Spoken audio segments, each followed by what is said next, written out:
Somália, África Oriental. As forças especiais dos Estados Unidos estão em uma operação relâmpago no centro de Mogadiscio. Vai! Vamos dominar este lugar em uma semana. Somos a Força Delta, a Força Rangers, a Força SEALs. Vamos tomar conta desse lugar. 2 helicópteros Black Hawk são derrubados pela milícia hostil. E naquele momento percebemos que toda a missão tinha mudado. 99 soldados americanos ficam presos em uma cidade durante a noite, depois que somalis armados apertam o cerco.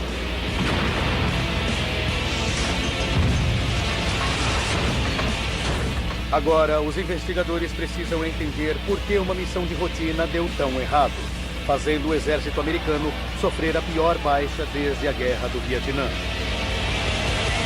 Desastres não acontecem simplesmente.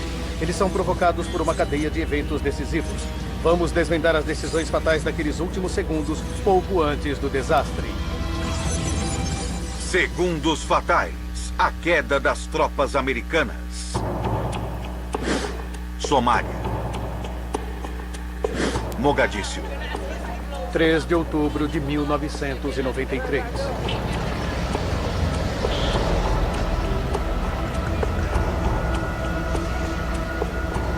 A Força Tarefa Ranger, uma equipe de elite americana com 160 soldados, está esperando orientações a respeito de sua próxima operação na confusa capital da Somália.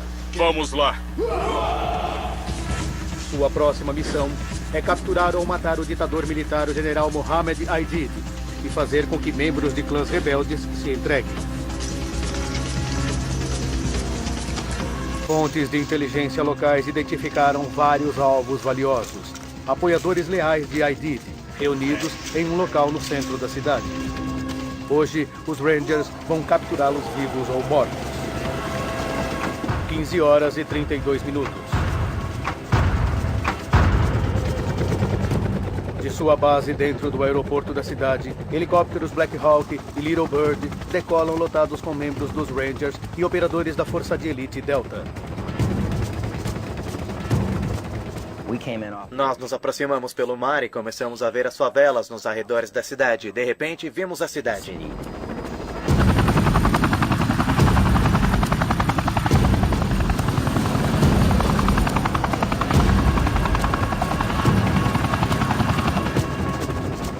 Em um Black Hawk Super 6-4, eles se preparam para o ataque. Matt Eversman é um sargento de 26 anos que lidera seus homens pela primeira vez. De repente, o piloto do helicóptero nos informou que iríamos fazer o ataque. Então, sentimos uma super descarga emocional de adrenalina. Iríamos descer de 600 metros acima do nível do mar para 12 metros. É a viagem mais emocionante e assustadora que você pode imaginar. O alvo da operação é um prédio de 3 andares no centro hostil de Mogadíscio. A equipe de ataque espera entrar e sair em cerca de 30 minutos. Nosso plano era cercar o prédio e depois trazer o pessoal da Delta nos helicópteros menores direto até o telhado do prédio. Daí entraríamos e capturaríamos aquelas pessoas. 15 horas e 42 minutos. Depois de posicionados, os Rangers vão descer por cordas dos Black Hawks pairando acima. Eles estão divididos em 4 grupos distintos. Cada grupo deve proteger um canto diferente do prédio. O problema é que não conseguíamos ver nada. Tinha terra e poeira por todo lado. E ficava tudo voando e entrando na aeronave.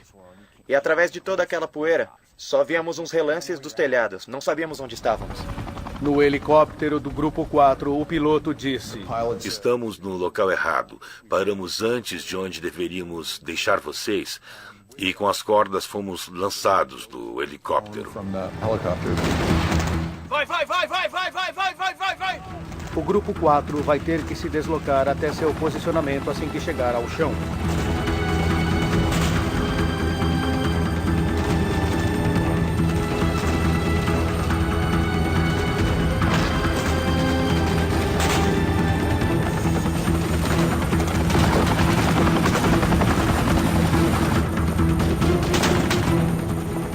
Eu estava mais ou menos na metade do caminho, na corda, quando vi o corpo de um de nossos Rangers.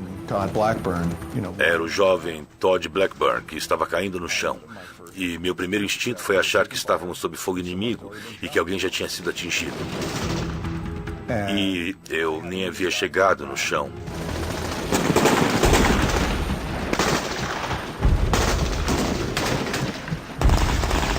A baixa impede que eles se desloquem. O médico me disse, ele não tomou um tiro. Ele caiu, perdeu o controle. Naquela hora achei que ele estava morto, porque ele sangrava pela boca, nariz e orelhas. Estava em péssimo estado.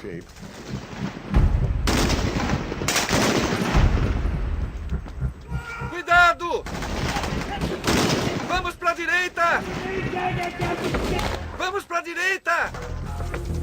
O Grupo 4 precisa chegar ao prédio-alvo para proteger o resto da força de ataque, mas eles estão parados a um quarteirão ao norte do prédio. A equipe de ataque Delta entra no prédio e procura pelos apoiadores de ID.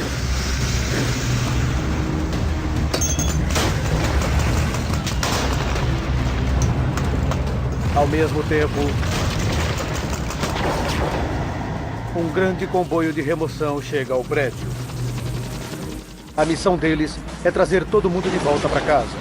As equipes Delta e Ranger e seus prisioneiros. Aqui, equipe 64. Estamos em posição para a remoção. Câmbio.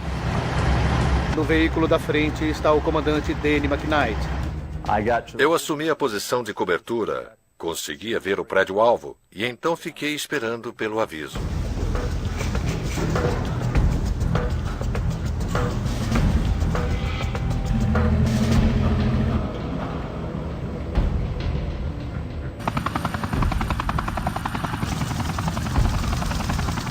Os Black Hawks oferecem vigilância e apoio de fogo. Eles estão tomando tiros de baixo. O piloto do Black Hawk Super 65 é Gary Izzo. Eu ouvia disparos passando pela aeronave e ouvi duas explosões. Duas explosões fulminantes que soaram bum, bum. Todas as outras aeronaves estavam se movendo e desviando para evitar serem atingidas, mas às vezes a gente não consegue evitar todos os pingos de chuva quando está chovendo.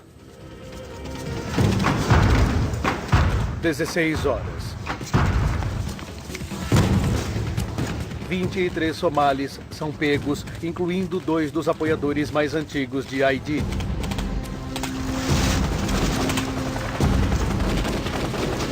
A força-tarefa se prepara para bater em retirada com os prisioneiros. 3 veículos do comboio de retirada são enviados para o norte para se encontrar com o Grupo 4, onde Todd Blackburn está ferido. Empurrem! Empurrem!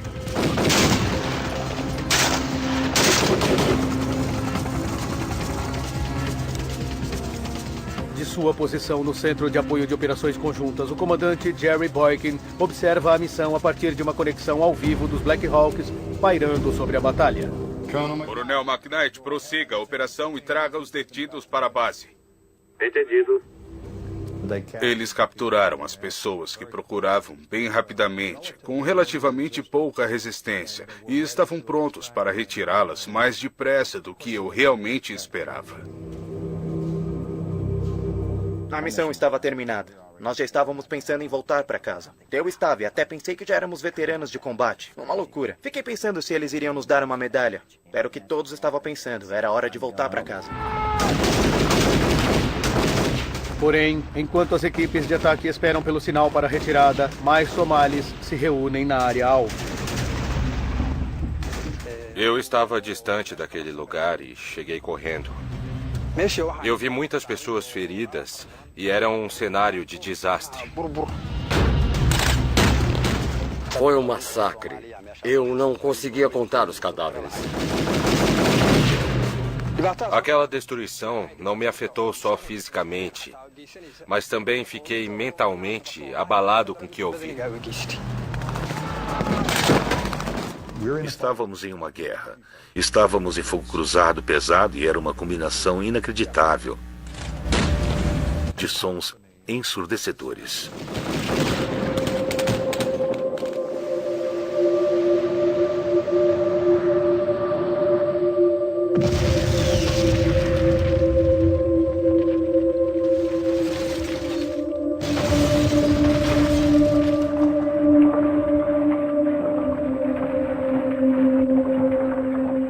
tiroteio era tão barulhento que os dentes doíam, os ouvidos doíam, as mandíbulas doíam.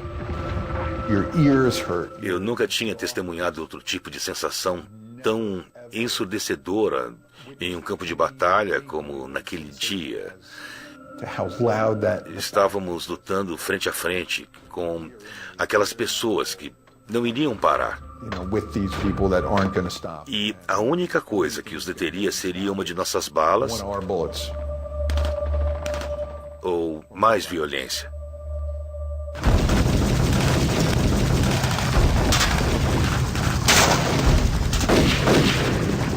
Ali em cima no céu, os Black Hawks também estão com problemas. A região estava ficando cada vez mais quente. Havia cada vez mais tiros de armas automáticas e cada vez mais disparos de granadas. E nós estávamos ali, parados e tensos, pensando, vamos acabar logo com isso.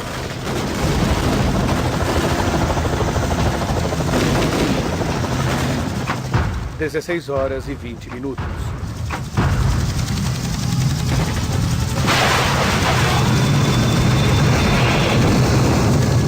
O 61 foi atingido, o 61 foi atingido. O 61 está caindo. Estamos caindo, vamos cair. Ainda me lembro da imagem do helicóptero falhando e do jeito que ele ficou. Eu não acreditei. Parecia que ia cair. Mas não era possível que aquilo estivesse acontecendo. Vi com meus próprios olhos. Eu fiquei muito emocionado quando vi o Black Hawk caindo. O 61 foi atingido, o 61 foi atingido. Olhei para cima e vi pedaços do Black Hawk voando e o vi girar em espiral.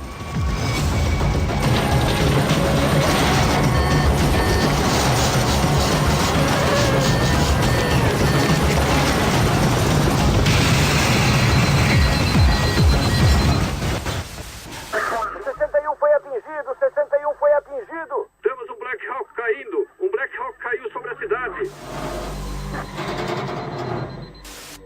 E naquele momento percebemos que toda a missão tinha mudado.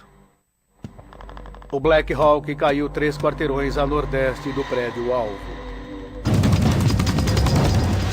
Uma multidão de somares corre para o local da queda.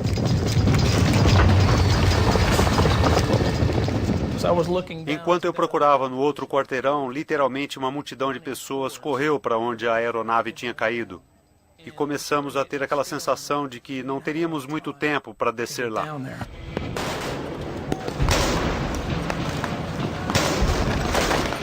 O comboio de retirada é desviado para o local da queda. Direita!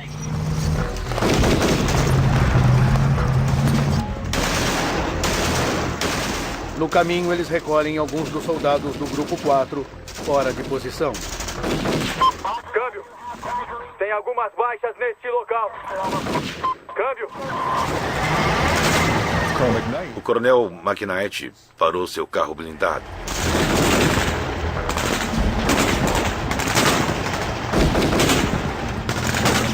E nós o lotamos com nossos homens. Colocamos os homens nos veículos e seguimos, então, em direção ao local do acidente.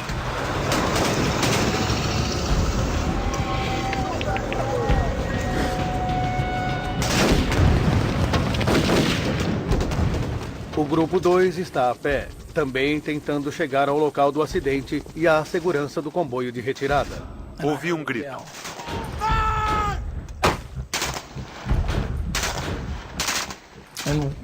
E vi Earl Fillmore, um operador da Delta. Ele tinha sido atingido na cabeça. E outro tiro acertou o tenente Lechner no queixo.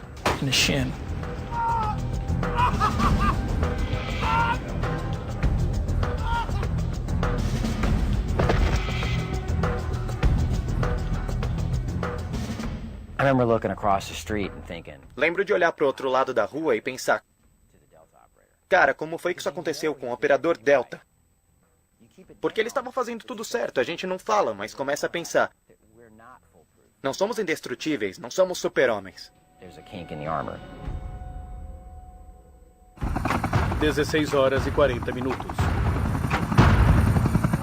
64, você está bem?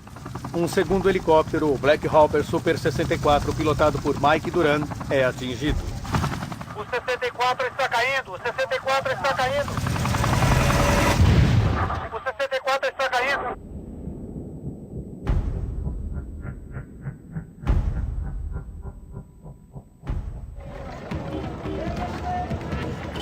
Uma multidão hostil começa a avançar em direção ao local da segunda queda. Eu estava a cerca de 1.800 metros da primeira queda. Nós tínhamos mandado todo mundo para o local daquela queda.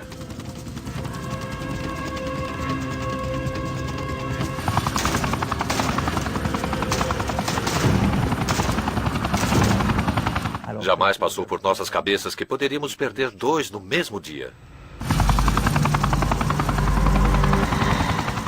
2 atiradores de elite da Delta que davam cobertura a partir de outro helicóptero são chamados para o local da segunda queda para oferecer proteção à tripulação ferida.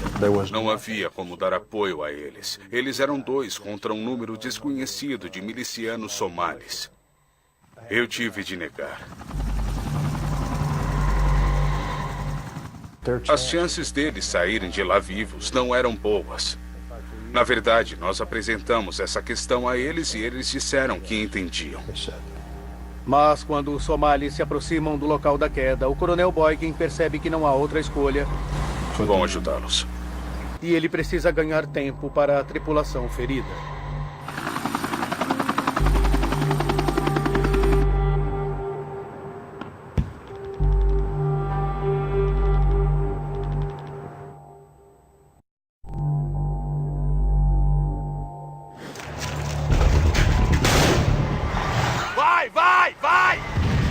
O comboio principal ainda está preso no labirinto de ruas.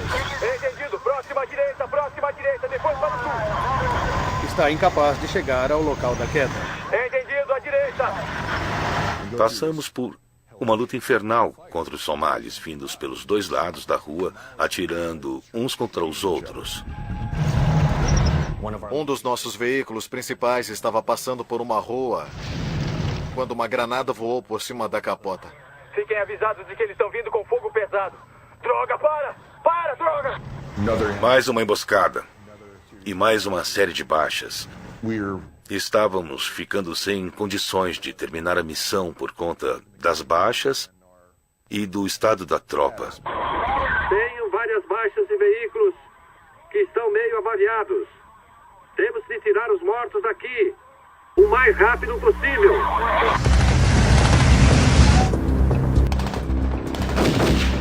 O comboio gravemente dizimado abandona sua busca pelo primeiro Black Hawk derrubado e começa a tentar voltar à base americana.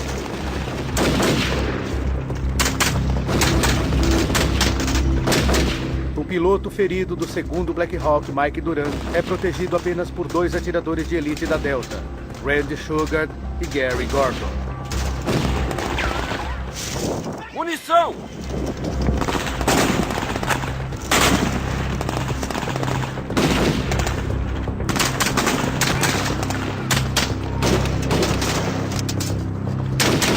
Mike depois nos contou que Randy Shugart gritou para ele: "God, fui atingido." E sua arma silenciou.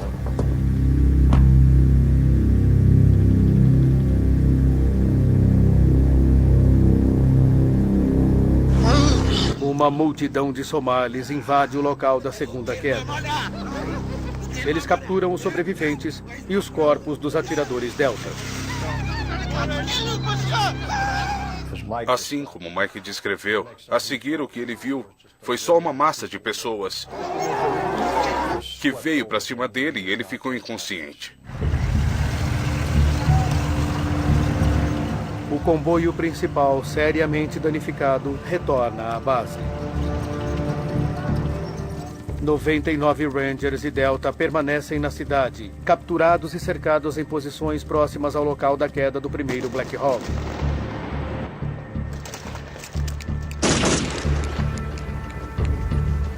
Quando a noite cai, os homens são forçados a procurar abrigo nas ruas hostis.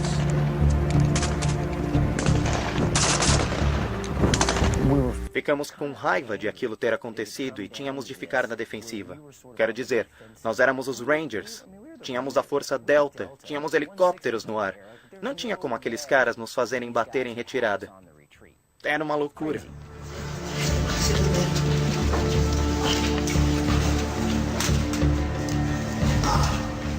Apenas uma granada atirada naquela sala e todo mundo morreria. Era uma sensação assustadora estar ali, sabendo que seria possível não sobreviver àquela noite.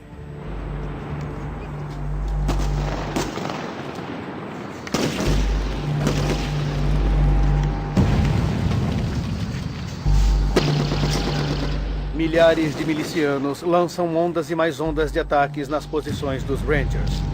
Helicópteros Little Bird são enviados em uma tentativa desesperada de tentar manter os somalis afastados.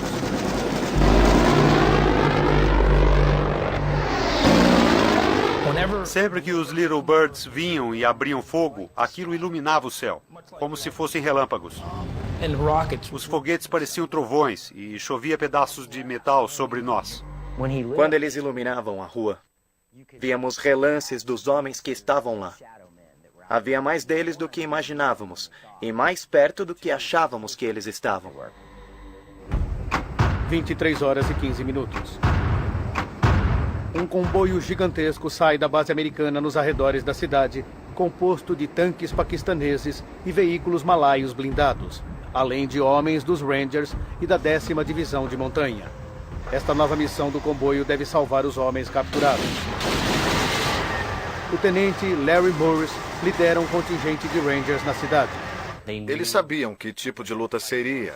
E eles sabiam que seria um resgate longo quando voltamos. Mas precisávamos entrar lá e completar nossa missão. 1h55 da manhã. O veículo de Larry Morris chega ao local da queda do segundo helicóptero. Eles não encontram sobreviventes e nenhum cadáver. Minutos depois, o comboio de resgate chega até a Força Ranger, cercada perto do local da primeira queda. Enquanto os mortos e feridos são colocados nos veículos, as equipes de resgate tentam liberar o corpo do piloto Cliff Walcott. Eles tiveram de colocar os caras feridos nos veículos. E isso levou muito tempo. Eles colocam os mortos em cima dos veículos. Eles já estavam mortos havia algum tempo. Já não sentiam mais dor. Estava surpreendentemente quieto. Não havia muitos tiros e então, de repente, o tiroteio recomeçou. Haviam uns 8 caras enfiados naquele veículo. Estavam todos feridos, fedendo a sangue e suor. Eu me virei e disse, muito bem, cara, pé na tábua, vamos cair fora daqui. Mas eu não sabia que eles ainda estavam tentando tirar o corpo do Cliff Walcott.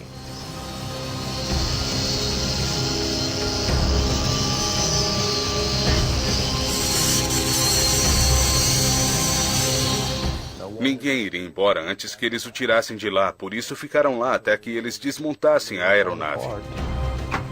5h42. O comboio de resgate está finalmente pronto para partir. Mas com os veículos lotados com os membros da 10ª Divisão da Montanha, as forças da ONU e os mortos, nem todos os Rangers cabem. O pequeno grupo de Rangers que não tinha sido ferido tem de seguir a pé. Aquilo era inconcebível. Em teoria, deveríamos correr ao lado dos blindados para nos proteger. Mas assim que começamos a descer o primeiro quarteirão, nosso escudo nos abandonou. O grupo de Rangers e operadores da Força Delta abandonado precisa correr, o que depois foi chamada de Milha de Mogadíscio até chegar ao estádio de futebol controlado pela ONU. Milagrosamente não houve mais baixas. Eu vi um caminhão de 5 toneladas voltar para o aeroporto. E havia soldados nele, mortos e feridos.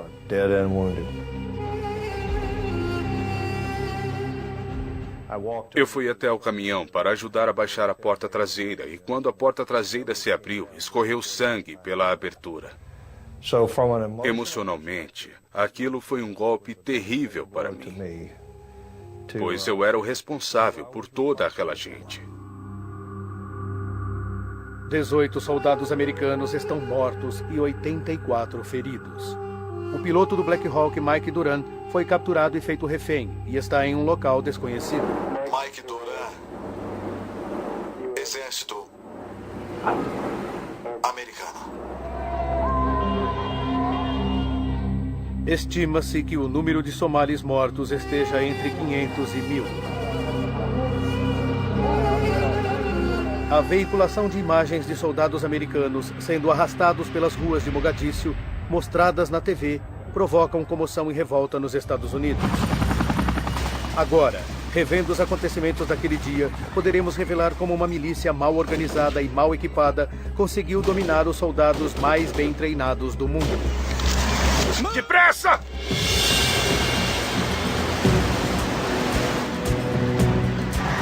As tropas americanas tinham originalmente sido enviadas à Somália como parte de uma missão humanitária da ONU em março do ano anterior. Sua tarefa era proteger e distribuir suprimentos durante uma operação de restauração de paz. Tome cuidado para não roubarem os grãos. Eles estão ficando mais indisciplinados a cada dia. Nós precisamos ficar alerta e dar segurança.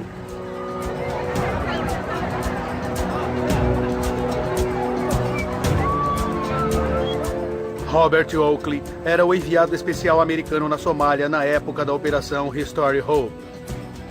A Força Militar Restore Hope tinha demonstrado que conseguira vencer qualquer desafio e complicação com pronta imparcialidade. Co-presidida pelos Estados Unidos e pela ONU, civis e militares, todos trabalhavam juntos. O país estava indo muito bem.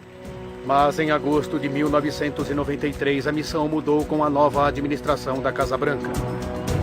Agora, em vez de apenas proteger e distribuir suprimentos, as tropas americanas foram atrás do homem que eles acreditavam ser a grande ameaça. Foram não só para ajudar, mas também para estabilizar todo o país. Nós estávamos lotados na Somália, em Mogadíscio, a capital do país, para capturar e levar a julgamento um líder de clã famoso, de nome Mohammed Farah Aidid. O povo americano queria saber o porquê desta nova missão e depois por que ela deu tão errado. E ainda, por que os somalis estavam mantendo o piloto Mike Duran como refém? Oakley foi enviado de volta ao país depois dos acontecimentos principais de 4 de outubro e foi essencial para a libertação do piloto capturado Mike Duran.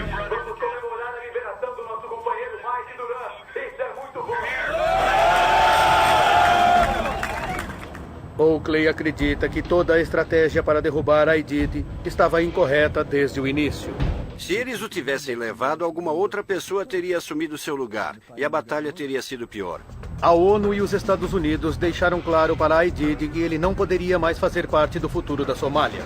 Depois que essa esperança foi eliminada, ficou claro para eles que os Estados Unidos e a ONU não iriam tolerar mais Aidid como líder da Somália. Ele aceitou, mas pensou, bem, vou fazer outra coisa para chamar a atenção deles. E esse é um sentimento bastante humano, não só somali. Faço parte desse povo que sofre e mata. Partilho tudo com eles.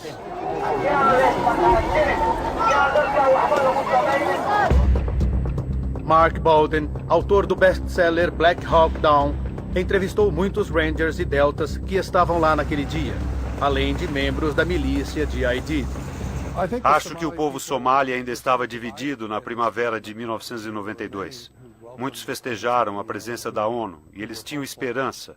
Quando chegaram ao país e trouxeram ajuda, nós os recebemos com festa e flores. No verão de 1993, este cenário tinha mudado. Um evento em julho reuniu povos de vários clãs.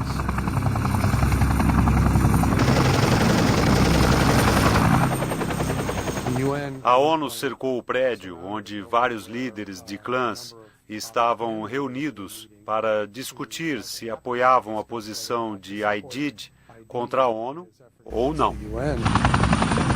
As forças da ONU queriam punir a milícia de Aidid por ter matado 24 soldados pacificadores paquistaneses no mês anterior.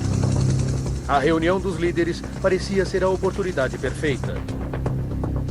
Osman Ato, o principal financiador de Aidid, se lembra bem do dia da operação.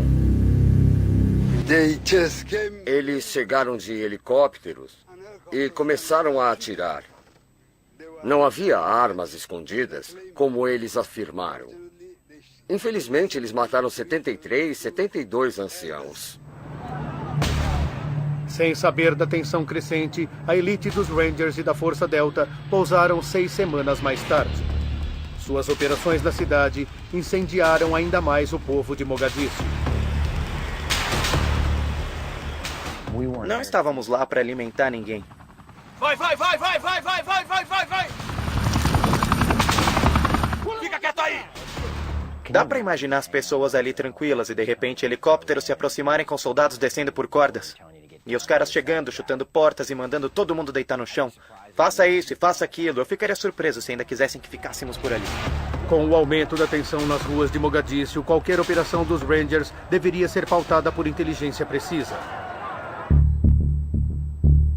Robin Horsfall é um dos soldados mais jovens a ser aceito no regimento SAS, as Forças Especiais Britânicas. Veterano de incontáveis encontros com o IRA nas ruas da Irlanda do Norte e membro da missão de libertação de reféns iranianos em 1980, Horsfall acredita que, frente a este cenário de hostilidade crescente, houve um grande número de erros táticos importantes cometidos, começando com o plano de ataque propriamente dito.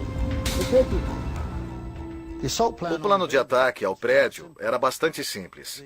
Os helicópteros Black Hawks chegaram e os Rangers desceram pelas cordas rapidamente nos 4 cantos diferentes do prédio-alvo. E ao mesmo tempo, a Força Delta chegou em helicópteros Little Bird, saltou deles e realizou o ataque ao prédio principal.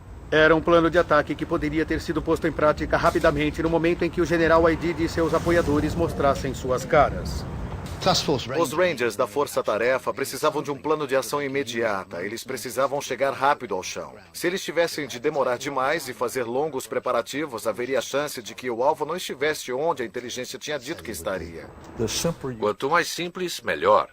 Não significa que não dá para mudar nada e que vamos fazer sempre igual todas as vezes. Mas isso se chama ter um modelo. O modelo básico funcionou várias vezes antes, mas não desta vez. E Horsfall tem uma teoria sobre o motivo. Nos anos 1970 e 1980, quando estávamos trabalhando contra o IRA na Irlanda do Norte, sempre nos ensinaram que não se repete nada. Sempre que repetimos uma missão e repetimos o mesmo modelo, estamos passando informação para o inimigo.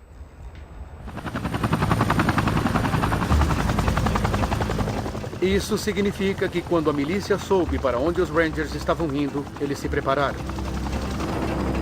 Quando os grupos de Rangers chegaram, os sentinelas de plantão enviaram um aviso para que a milícia invadisse a área-alvo. Eles nos disseram que havia pessoas no alvo. Eles tinham visto sistemas de armamento pesado, tinham visto metralhadoras, tinham visto pessoas. Sabiam então que estávamos vindo e as coisas iriam ficar mais quentes. A milícia de Aidid também tinha uma contra-estratégia: tentar derrubar um helicóptero Black Hawk, atrair os Rangers até o local da queda e cercar a área com uma milícia hostil. Aidid deve ter pensado, se eles trouxerem helicópteros novamente, se eles montarem um ataque nos mesmos modelos que antes, vamos ficar preparados para isso.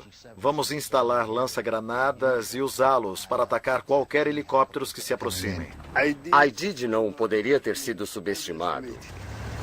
Nós usamos todos os meios disponíveis para os somalis para derrubar o helicóptero, porque helicópteros são nossos principais inimigos. A Força Ranger não acreditava que uma granada primitiva arremessada com um foguete fosse capaz de derrubar um Black Hawk.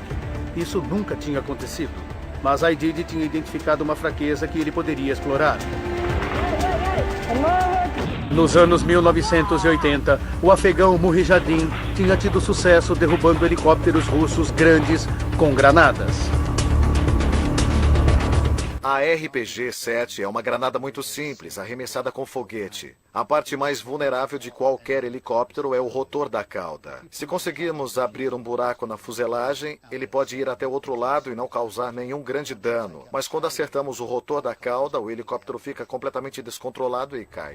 Nós subestimamos completamente a capacidade deles em tirar um helicóptero do céu com uma RPG. Nós pensávamos, sem problemas, o helicóptero só vai cair se for por alguma falha mecânica. Eles usaram a cabeça. Se eles conseguissem derrubar um helicóptero, eles poderiam fazer a cidade vir abaixo ao nosso redor. Para Horsfall, o momento crítico foi a queda do segundo helicóptero. A Força Tarefa Ranger tinha apenas 160 homens em terra. Eles enviaram todos eles para o local da queda do primeiro helicóptero para criar uma zona de segurança. Eles não tinham como dividir aquela força e posicioná-la em terra no local da segunda queda. Os Rangers foram envolvidos em uma batalha nas ruas para a qual eles não estavam preparados ou equipados, e encararam um inimigo determinado que tinha sido terrivelmente subestimado. Tinha os caras correndo por lá na caçamba de umas caminhonetes Toyota com chinelos de dedo. Tinha um cara com um capacete de futebol e achamos aquilo engraçado. E pensávamos que iríamos dominar aquele lugar em uma semana. Nós somos os Delta, nós somos os Rangers, somos a Força Aérea. Nós somos os SEALs e vamos dominar esse lugar. Os somalis são um povo muito orgulhoso e vão se defender e vão defender seu país. Tenho certeza de que os Rangers eram soldados muito bons, mas eles subestimaram os somalis. E esse foi um dos erros que eles cometeram.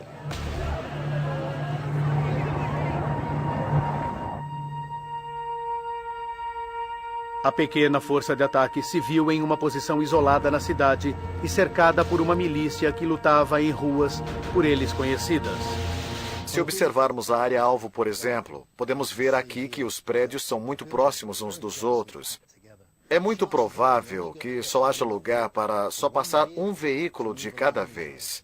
Isso significa que as pessoas podem arremessar granadas, fogo direto vindo de cima, e é fácil cair numa emboscada.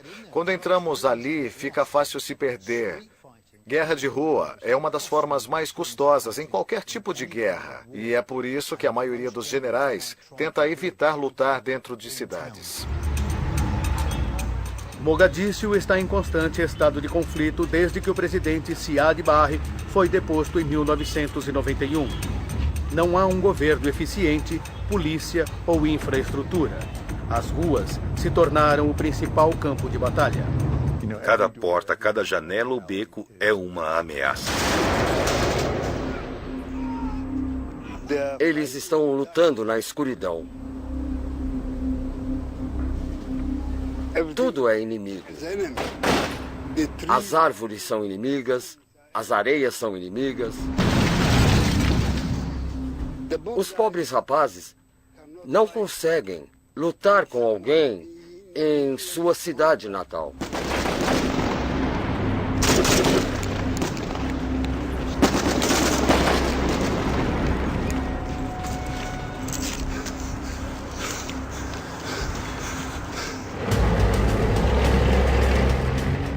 Tradicionalmente, os Estados Unidos usam poder de fogo esmagador para se equiparar em lutas contra um grande número de pessoas à sua frente. Mas Horsfall acredita que foram exatamente esses tipos de armas que fizeram falta aos Rangers.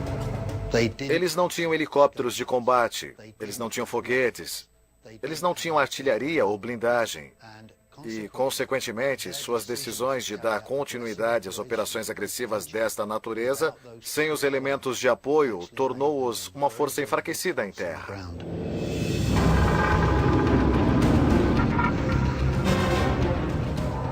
Pedimos o AC-130 de combate. Confiávamos nele.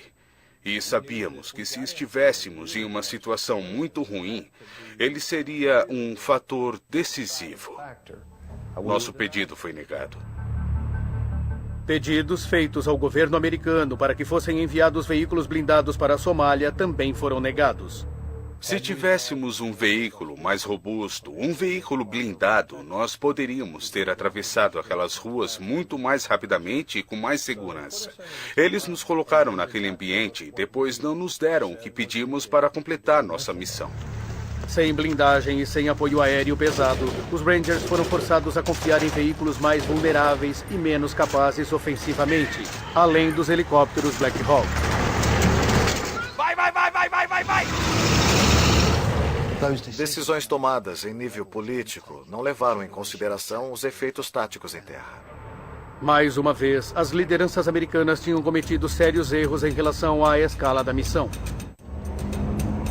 Mas não foram só aqueles que estavam no topo que subestimaram a capacidade dos somalis em organizar tamanho contra-ataque. Os soldados em terra também cometeram graves erros de planejamento. O ataque foi montado para acontecer em menos de uma hora. Por isso, eles não levaram consigo escudos de proteção corporal, equipamento de visão noturna e cantis com água. Parece que todo mundo perdeu a noção, mas, por outro lado, foi pensado que era para o bem da missão. Estaríamos mais leves e com mais mobilidade. Eu olhei para o Jeff e perguntei que horas são. Ele disse 2:30. E eu disse, quanto tempo duram as missões? Ele disse cerca de 45 minutos. Certo, então para que vamos levar os óculos de visão noturna quando esta vai ser uma missão diurna? Péssima ideia. Quando a noite chegou, eles eram uma pequena força, cercada pelo inimigo, em número infinitamente maior. E se eles tivessem os óculos de visão noturna, eles teriam tido uma vantagem que faria toda a diferença, aumentando a quantidade de vítimas. Agora, podemos revelar a sequência de eventos que levaram à maior perda de vidas dos Estados Unidos em um combate desde a Guerra do Vietnã. 1h08 para o desastre. Uma força de ataque de elite é enviada para uma operação na Mogadíscio hostil.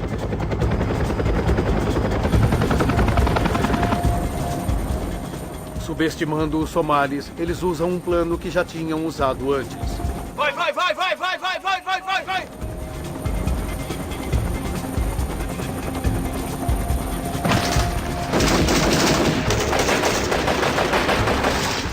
40 minutos para o desastre. Informações falhas os deixam de cara com um inimigo enfurecido que sabe que eles estão chegando. 20 minutos para o desastre. Os somalis deliberadamente miram os helicópteros Black Hawk americanos com granadas. O 61 está caindo. As tropas defendem a aeronave caída. 3 segundos para o desastre. O 64 está caindo. Um segundo Black Hawk é atingido. As tropas em terra não conseguem defender os 2 locais. Elas são atraídas para uma luta nas ruas que não conseguem vencer. O que começou como uma missão simples se transformou em uma luta desesperada para a sobrevivência. 18 soldados americanos morrem e outros 84 são feridos.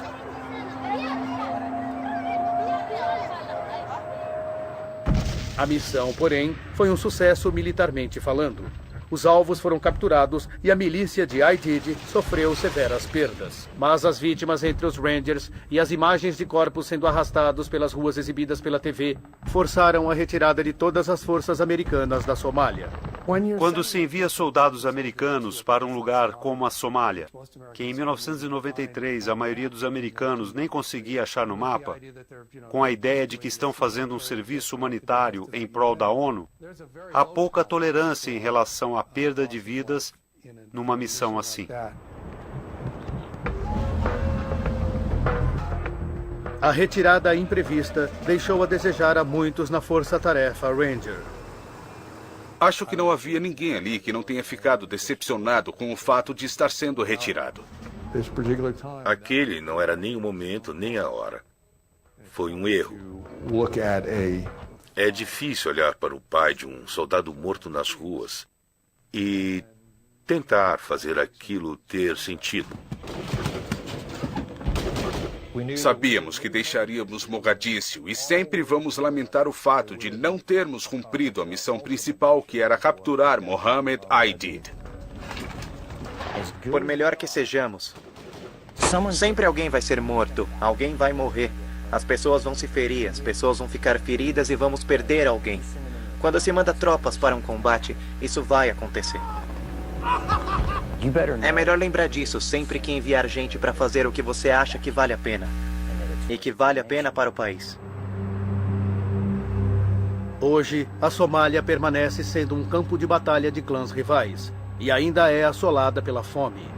Apesar das intervenções da ONU e da União Africana, não parece que eles estão próximos de solucionar seus muitos problemas.